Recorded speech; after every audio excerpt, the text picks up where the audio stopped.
لو حابة تشتري بطتين في فصل الصيف بس خايفة من الحر أو خايفة إن البط ما يوصلش للوزن اللي انت عايزاه، أو لو خايفة من تكلفة تسمين البط عشان بيسحب في الأكل جامد، أو حتى لو خايفة من الأمراض الفيروسية اللي بتيجي للبط في فصل الصيف، فحلقة النهاردة هقولك على حاجات بيها توفري وتسميني صح وتوصلي لأعلى الأوزان وتنزلي حالا دورة تسمين بط. بس خلونا قبل ما نبدأ حلقتنا النهاردة ما ننساش كالعادة نصلي على أشرف الخلق أجمعين.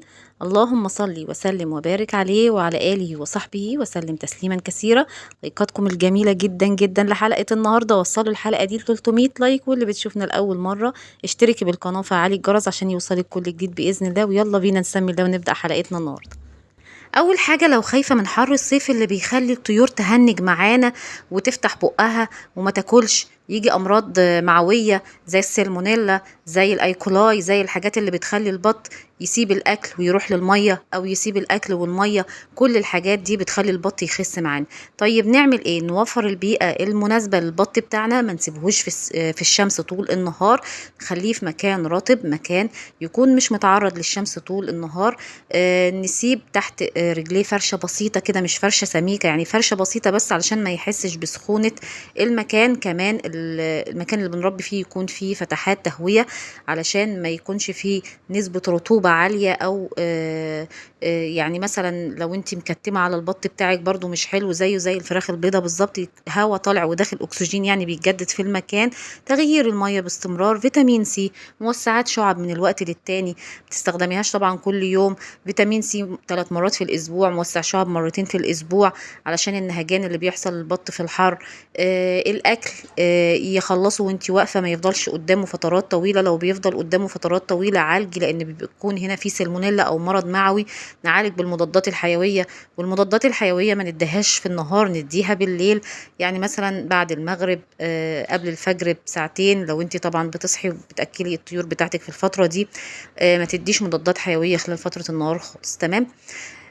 عالج الطيور بتاعتك من العرض اللي عندهم، مثلا لو عندهم زرق بني، زرق ابيض، زرق مائي، زرق اخضر، عالجي بالمضاد الحيوي المناسب سواء تنفسي او معوي، والطيور هترجع تاكل وتشرب تاني. بس اهم حاجه ان انت تعيشيهم في مكان رطب، مش فيه رطوبة، رطب يعني درجة الحرارة تكون أقل من بره. لو بره درجة الحرارة 40، المكان اللي انت بتربي فيه البط على الأقل على الأقل خليه في الأيام اللي احنا فيها دي ودرجة الحرارة مرتفعة خليها 33 درجة مئوية.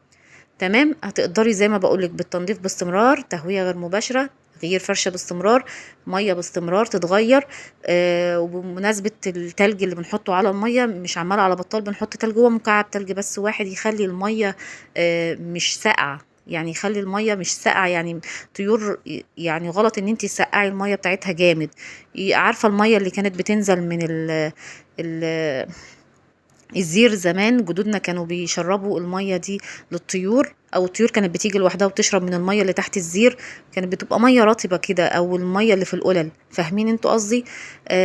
فمكعب التلج ده مع حرارة المواسير والسخونة بتاعت المواسير، طبعا بعد ما تتخلصي من المية السخنة لو حطيتي مكعب تلج مش هيأثر في الحلة او في السقاية اللي انت بتقدميها للبط بتاعك.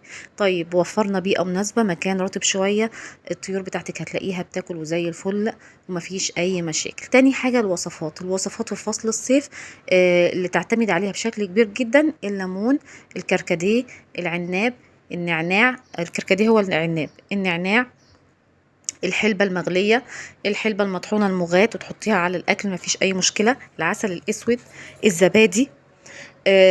الخميرة نستخدمها بشروط ما يكونش عند الطيور بتاعتنا أي نوع من أنواع الأمراض المعوية، او اي حتى الامراض التنفسيه ما تستخدميش خالص الخميره الا لما الطيور بتاعتك تخف وتكون كويسه. اي حاجه ترطب على الطيور بتاعتنا كويسه. لو الطيور بتاعتك البط طبعا عدى الشهرين ونص، البطيخ طبعا موسم البطيخ دلوقتي، لو تقدري تقطعي البطيخ وتضيفيه للطيور بتاعتك بس مش بكميات كبيره عشان بيسبب اسهالات، مفيش اي مشكله. تمام. البط بقى والتوفير، طبعا في ناس كتيره بتخاف من تربيه البط عشان بيسف في العلف جامد جدا جدا جدا. طيب احنا بنأكله علف من اول يوم لاخر يوم؟ لا طبعا، حتى المزارع ما بتأكلش لاخر يوم علف، ده بيعملوا خلطات كده.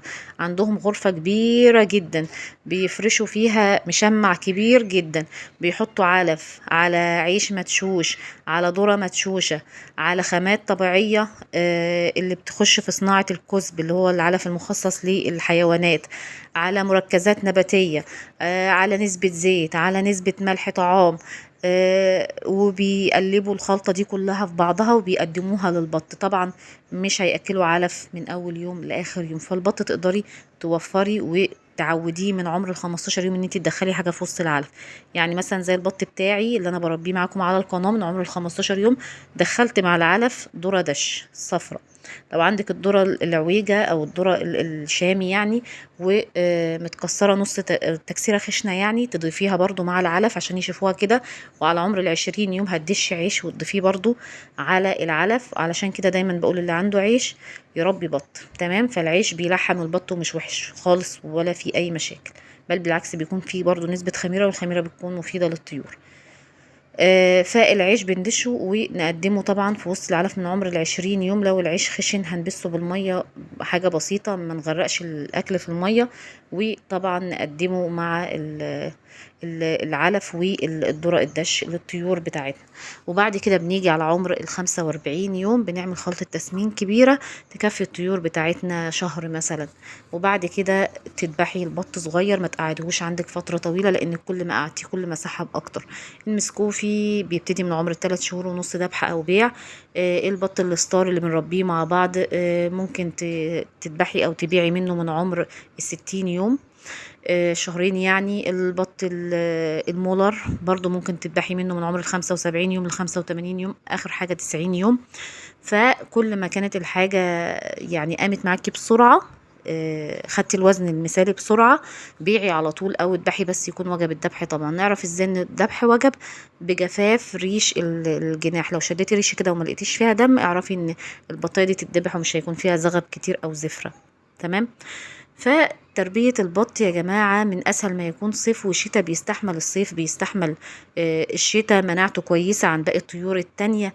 لو جبتي حتى 5 بطات في البيت ممكن من عمر ال20 يوم ياكلوا بواقي الأكل البيت، بس لو انت مش مستعجلة على بيعهم أو ذبحهم. يعني حاجة كويسة مش وحشة يعني. والفترة اللي فاتت دي كانت الأسعار نازلة بتاعة البط. يعني قبل رمضان كان البط اللي انا اشتريته ده كان معدي 90 جنيه، اشتريته على 30 جنيه، يعتبر سعر معقول. وكان قبلها اقل من كده كمان قبل عيد الاضحى. فانتهزت الفرصة دي، حتى قلت للمتابعين اللي حابب ينزل ويشتري حاجة دواجن، طيور، كتاكيت، اي حاجة ينزل في الفترة دي. وان شاء الله برضو هنجيب طيور بياضة، هنجيب فراخ يعني بلدي بياضة برضو هنأسسها مع بعض. بس انا هجيبها كبيرة شوية، مش هجيبها صغيرة في الحر اللي احنا فيه ده. اقدر اجيبها صغيرة وكل حاجة، بس احنا هنجيب بقى الاعمار ايه الكبيرة شوية عشان نعرف نتعامل معاها ازاي، نختار اي نوع نأسسها ازاي. حاجات مهمة جدا هنتكلم فيها الحلقات الجاية. مش طالبة منكم غير انكم تشتركوا بالقناة وتوصلوا القناة دي لأقرب وقت ل20,000 مشترك. حاجة مش صعبة عليكم، بس لو حابين تكبروا القناة بسرعة اقفوا جنبي كده واشتركوا، واللي ما بيعملش لايكات يعمل، وهي القناة تكبر بفضل الله ثم بيكم. اتمنى حلقة النهاردة تكون عجبكم. دمتم في رعاية الله، والسلام عليكم ورحمة الله وبركاته.